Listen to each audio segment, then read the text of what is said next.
लक्ष्मीच्या पावलांनी या मालिकेच्या येणाऱ्या भागात एक जबरदस्त ट्विस्ट आपण आता पाहणार आहोत।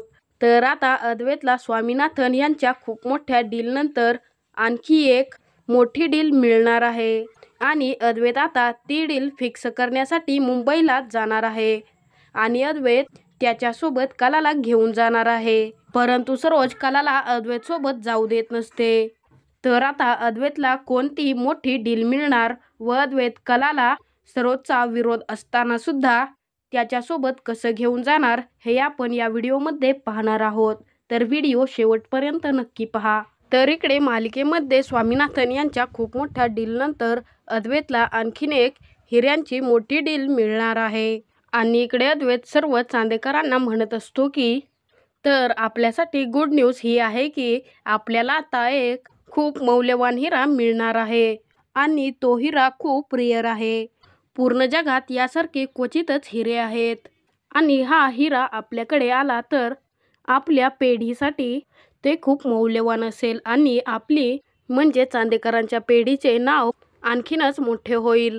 तिथे सोहम अद्वैतला म्हणतो की अद्वैत दादा, तो हाच हिरा आहे का ज्या हिऱ्याबद्दल तू मला 3-4 महिन्याआधी बोलत होतास?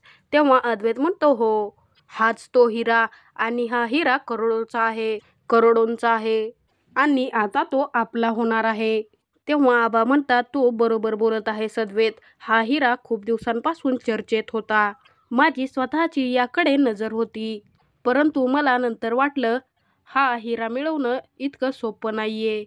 परंतु अद्वैत तू तर कमालच केली आणि अद्वैत तू असंच पुढे जात राहा आणि चांदेकरांचं नाव व इज्जत आणखीनच वाढवत आहेस व आणखीन वाढव। तिथे सोहम म्हणतो अद्वैत दादा, मला माहिती आहे तू चांदेकरांच्या पिढींना एकदा इंटरनॅशनल बनवूनच सोडशील। तेव्हा तिथे आबा म्हणतात माझ्या अद्वैतने इतकी मोठी खुशखबरी व आनंदाची बातमी दिली आहे, कोणीतरी अद्वैतचं तोंड गोड करा। तेव्हा तिथे नैना मिठाई आणण्यासाठी जात असते तेव्हा लगेचच रोहिणी तिच्या पाठीमागे जाते आणि रोहिणी नैनाला म्हणते तू अद्वैतचं तोंड गोड करणार आहेस का? अद्वैत तुझ्या हाताने मिठाई खाईल का? हे शक्यच नाही। या घरातील कोणीतरी तुला अद्वैतच्या जवळ जाऊ देईल का? तुला आठवतंय का सकाळी आबांनी तुझ्या हातचे फळ देखील खाल्ले नव्हते आणि तुला काय वाटतंय या मोठ्या आनंदाच्या क्षणी अद्वैत तुझ्या हातची मिठाई खाईल? तुझी लायकी जिथपर्यंत आहे तू तिथपर्यंतच उभी राहा, उगाच जास्त नाटकं वगैरे करू नकोस। त्यांचं बोलणं चालू असतं इतक्यातच कला तिकडे येते आणि तेथील मिठाई घेऊन जाते आणि अद्वैतला ती खाऊ घालते आणि तिथे कला अद्वैतला म्हणत असते की अद्वैत तू आज सिद्ध केलंस की तू जे मनात धरतो ते पूर्णच करतोस। अभिनंदन अद्वैत, मी तुझ्यासाठी खूप खुश आहे।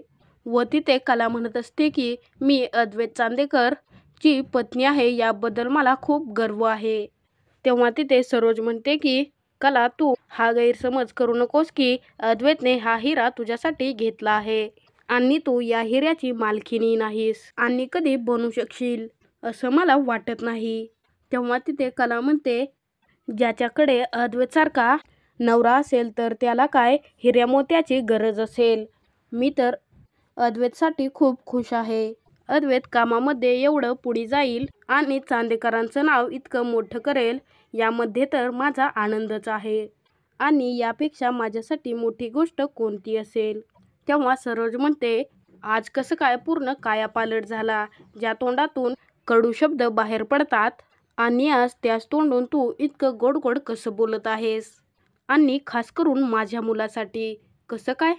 तेव्हा तिथे आबा म्हणतात सरोज आज इतका आनंदाचा दिवस आहे, मग तू आजचा दिवस तरी अशा गोष्टी बोलू नकोस। आज अद्वैतने चांदेकरांच्या पेढीमध्ये आणि कलेक्शनमध्ये किती मोठा मौल्यवान हिरा जोडला आहे। शाब्बास अद्वैत।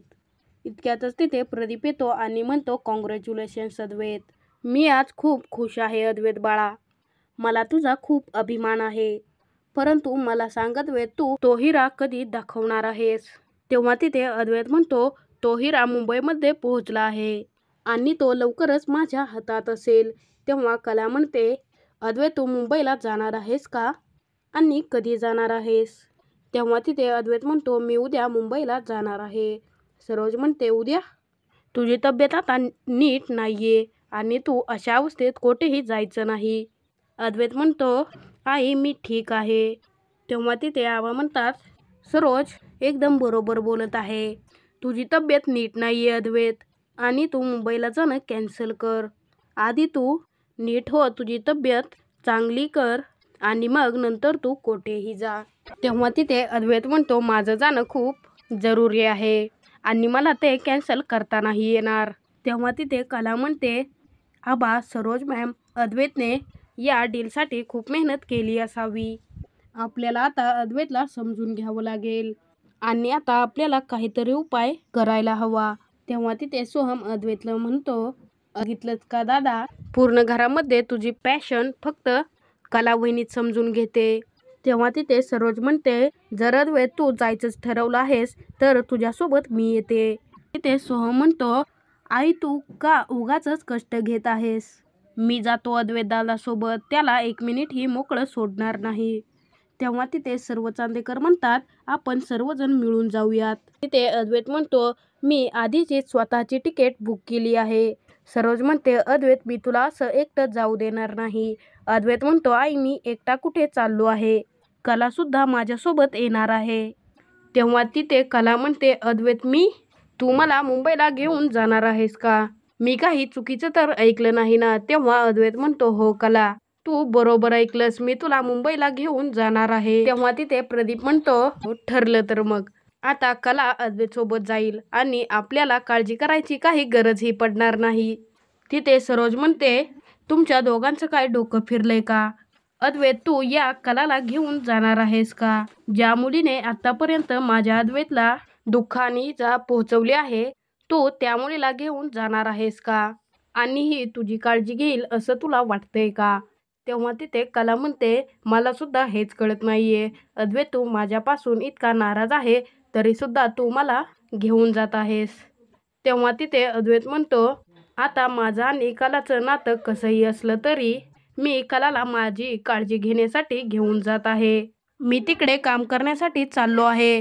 जर कला इथे राहिली तर माझं कामामध्ये लक्ष लागणार नाही. तर आता त्या रात्री कला अद्वैत त्यांच्या बॅग्स भरत असतात. तेव्हा तिथे कला आंघोळ करण्यासाठी साबण आणि टॉवेल घेऊन आलेली असते. तेव्हा अद्वैत कलाला म्हणतो की तू हे कशासाठी घेऊन आली आहे? आपल्याला हॉटेलमध्ये सर्व काही मिळणार आहे. तर इकडे अद्वैत त्याची बॅग पॅक करत असतो. तिथे तेव्हा नैना येते आणि ती म्हणते की अद्वैत मी तुझी काही मदत करू का? तेव्हा अद्वैत म्हणतो, तुला माझी मदत करायची आहे का? नैना म्हणते हो. तेव्हा अद्वैत नैनाला म्हणतो की जर तुला माझी मदतच करायची आहे तर तू येथून निघून जा, तर मला खूप मोठी मदत होईल आणि तू परत माझ्याकडे येऊ नकोस. तर आपण येणाऱ्या व्हिडिओमध्ये पाहणार आहोत की अद्वैत कला मुंबईला गेलेले असतात आणि अद्वैत तिथे कलाला खूप मोठं सरप्राईज देणार असतो आणि अद्वैत कलासाठी एक खूप मोठं नेकलेस घेणार असतो. तर आता अद्वैत कला त्यांची जर्नी कशी एन्जॉय करणार हे आपण येणाऱ्या व्हिडिओमध्ये पाहणार आहोत. लक्ष्मीच्या पावलांनी या मालिकेचे पुढील धमाकेदार ट्विस्ट पाहण्यासाठी आपल्या चॅनलला सबस्क्राईब करा.